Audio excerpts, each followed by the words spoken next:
Welcome, ladies and gentlemen, and this is show 123, and where we are going to explore the witchcraft. We're going to find out that the whole thing is a paper tiger, but until we get to that understanding, we have to go through the nonsense, and the nonsense starts with this nonsense: 1, 2, and 3. So your 1 is associated to your circle as a geometric shape, the 2 is associated to the crescent moon, the 2 is associated to the vesica Pisces, and the 3 is associated to the triangle, of course. And that can also be associated to your first, second, and third letter of the alphabet. And you put your 1, 2, 3 and your ABC all together, what do you get? That's right. You get your Illuminati symbolism. You also get 1, 2, and 3. When you add it all together, 1 plus 2 equals 3, 3 plus 3 equals 6. You get your witchcraft and your magic. So I had a viewer ask me if I could do the number 6 and 7 for him, and by the name of King Truter, and I will start telling him about the 6 and the 7 through the understanding of this witchcraft nonsense. So I'll say it through a story, which is the story of the Kabbalist, which looking for a partner in his business, and he's going to go through some different candidates and ask them this: what is 6 and 7? And it goes like this. So the first candidate comes up, he asks him what is 6 and 7, and the first candidate answers 13. 6 plus 7 equals 13. He says, that's a very good answer, I'll give you a call if nobody shows up with a better answer. So lo and behold, there's a second guy that comes up and he said, I'd like to be your partner, and I'm going to tell you what 6 and 7 is. It's 13 as well as 67. He says, that is a fantastic answer. I will give you a call if nobody better shows up. But lo and behold, a third candidate shows up and he tells him exactly the right answer. What is 6 and 7? 6 and 7 is anything you want it to be. And once you understand this nonsense, you will understand witchcraft. And you'll understand the meaning behind 6 and 7. There is no meaning. It is what you want it to be. So let's look at the truth of 6 and 7. 6 and 7 is F and G. It is also 13. 13 can also be associated to the letter M, which is the first letter of the word magic, which just happens to be the word Messiah, starts with an M. And your Messiah is associated to 13 through the Kabbalah. As you see, 13 is associated to Gimel, which is the third letter of the Hebrew alphabet, and it has to do, let's look at Gimel here, Gimel, the third letter, and it is to lift up. Now, we all know about lifting up. We know this guy got lifted up, and he brought you to the door to heaven, which the top of the Kabbalah is the door to heaven, as the sun and the moon happens to be in the sky. So you can indirectly find all these associations through witchcraft. It's the allowing your mind to be malleable. Okay, so the number 6 and 7 was created by an old system which was with angles. All right, so 1 angle, 2 angles, 3 angles, and you get to your 6 angles. Okay, so you got 6 angles made the 6, and these 7 angles made the number 7 that we know today. And the word angles is also an anagram for the word angel. So God is always surrounded by his angels, and that's because the alphabet, okay, Aleph Bet here, has associated to numbers. Okay, so angels and angles are an anagram, and that's not a mistake. That's because that's how they built this nonsense together. So your 13 can become your 4, and your 4 is your door. Okay, so you can see the 13 here, okay, the number 4, 1 plus 3 equals door, and we saw it over here that 13 leads you to the door to heaven. So this symbol here, okay, this symbol here, even though it's the last letter of the Hebrew alphabet, it fits in nicely inside this part of the tree of the Kabbalah for the believers. And this is the crown of the tree. That's why he's the King of Kings, because kings wear crowns. There you go. So you see how the word magic works? So the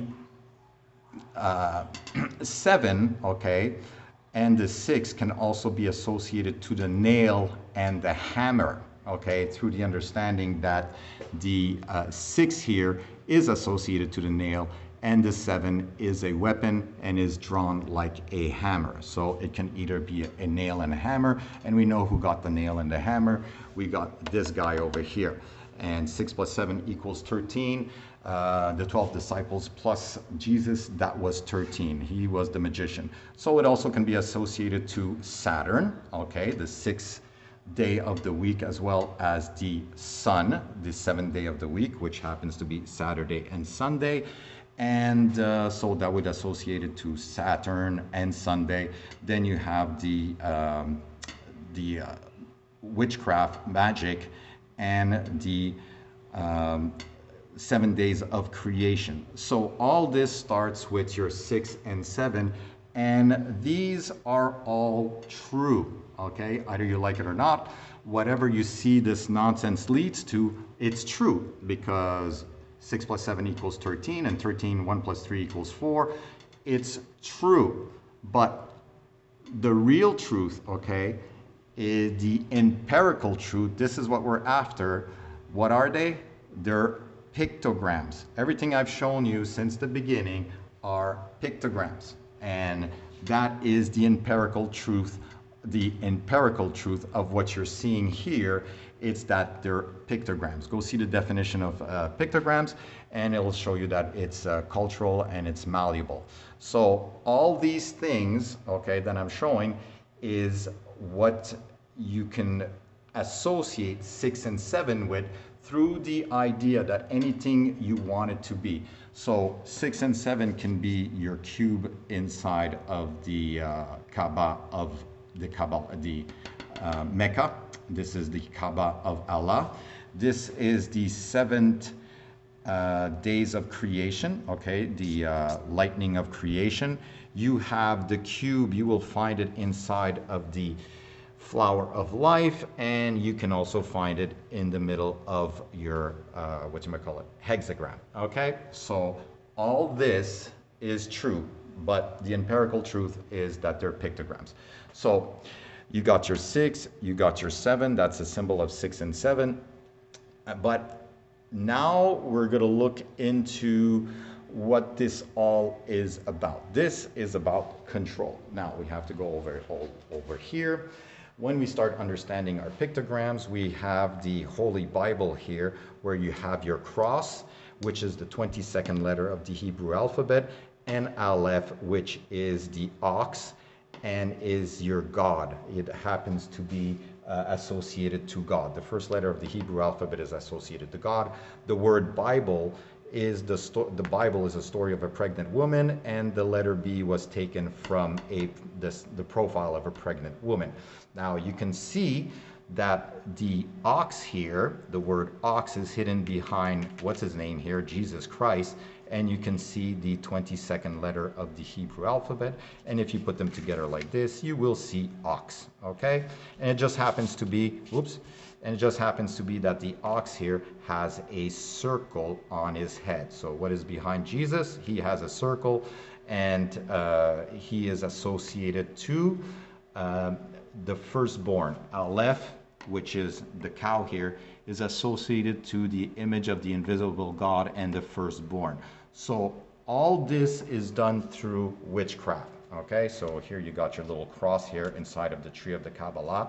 And when you start understanding this, what you want to believe is what's going to be true to you. So we have the story of Jacob dreaming of the Jacob's ladder, and Jacob's ladder comes from the Kabbalah. This is the tree of the Kabbalah, and it's actually called the ladder of existence, but it is Jacob's ladder, okay, where you had the angels, which angels we know meaning numbers, through the understanding that angels are angles, and this is the ladder of Jacob's ladder. So we all go back to what is going on right now. If you've been following Candace Owen and her investigation inside of the death of Charlie Kirk, and she's going in all kinds of rabbit holes. But the bottom of the rabbit hole is that the creators, okay, of all this, of the Zionism, Nazism, communism, socialism, fascism, monopoly capitalism, all came out of the Rothschild offices in Frankfurt, Germany. Now, this is when you start understanding the deeper part of the alphabet, the alphabet. The Father is the creator, and when you start understanding these word magic, you'll understand that creator, okay, is associated to author, okay, and the author is what came out of the authorities. The authorities came out of the word author, which is, again, pictograms. So somebody that's not an author, the non-author, are people like the students, follower, and disciples. So that's why Jesus had followers. So once you start understanding all this, you'll start understanding the Communist Manifesto, where the Communist Manifesto here has two nice little symbols here, which are associated to Zion, which we understand means weapon. Okay, let's go all the way back over here, where we have the 7th letter of the alphabet. The Hebrew alphabet means cut, pierce, and weapon. Okay, once you start understanding where they took those symbolism, they took them from the Hebrew alphabet. So it starts making sense when you see this as the symbol of communism, that maybe one of these bankers put it together with the understanding of being the creators as well as the authors and the authority on communism. Okay, does that make sense in a weird way? Okay, so we have this guy here that he was an authority through his book Memph Kempf. We have the Torah here, where we have the nice black and white and the symbol of witchcraft, okay, as well as magic, through the understanding that 2 triangles equals 33, and that's your symbol of magic. And you will also find that in our communities through the police, where you can actually have the same symbol and the black and the white, which equals 11 through gematria. Now, all this to bring you down to understanding that it's all pictograms. You are being ruled by people that put things together and write little books of rules and regulation, and then you get trapped in a sentence. And that's the whole word magic. The Father is the alphabet, his Son is the word, and he dies at the end of a sentence. And you get trapped in sentences when you start following sentences inside of, let's say, the Quran, the Holy Bible, the Talmud, the Torah, or even your law books. Do I have my law book? Yeah, there's a law book. There's all your letters, okay, your alphabet, your words, and then you have your numbers that are associated to this. Those are your angels and angles. So once you start understanding the witchcraft starts with the pictograms. And once you start understanding the pictograms, you can see it was all put together. And it's just normal that when Candace Owens is doing her investigation, it all ends up being the same people running the churches, as well as the media, as well as the governments, because they are the creators and the authors, making them the authority, which is a sham. There is no God.